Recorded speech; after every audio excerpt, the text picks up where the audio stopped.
Hello again and welcome to the next chapter in our journey. I have previously made videos in relation to preteen sex reassignment and how I personally find this disturbing. However, the press and the government seem to laud this action. Until now.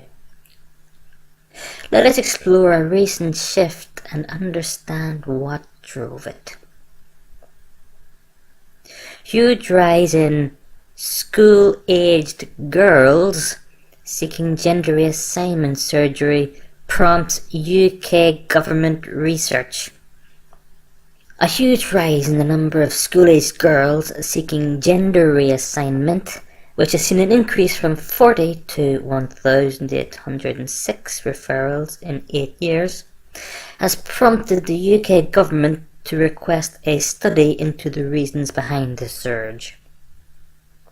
Minister for Women and Equalities, Penny Mordaunt, has ordered research into the reasons behind the sharp rise in gender reassignment referrals among all children, but particularly girls, the Times reported.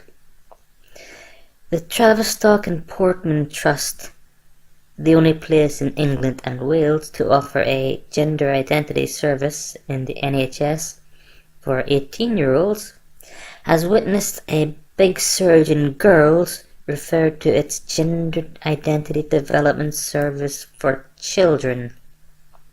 The fact that exists... No, I'm not even... According to the Trust, total referrals for boys and girls has risen from 97 cases in 2009-2010 to 2,519 last year. Referrals of girls has seen a particularly large increase where 8 years ago it saw 40 cases, but by 2017-18 that number had grown to 1,806. More than double that of boys. See, whenever girls succeed, it's always examined by the government. I think you can see where I'm going with this. The lobbies were happy enough for boys to want transition into quote-unquote safer girls, but when girls want to become toxic males, hold on there, buckos. We need a government study on this. I'm not sure the people in charge realise their propaganda is coming back to bite them in the ass.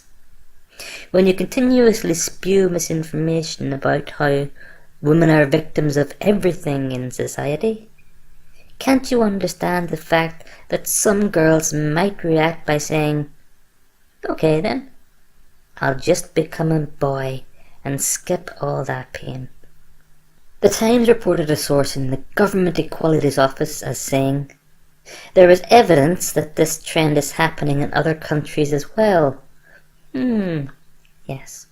Little is known, however, about why this is, and what the long-term impacts are of the assessment and support young people receive through this NHS service. The source added that the government was finalising the parameters of the study and would make public the details in due course.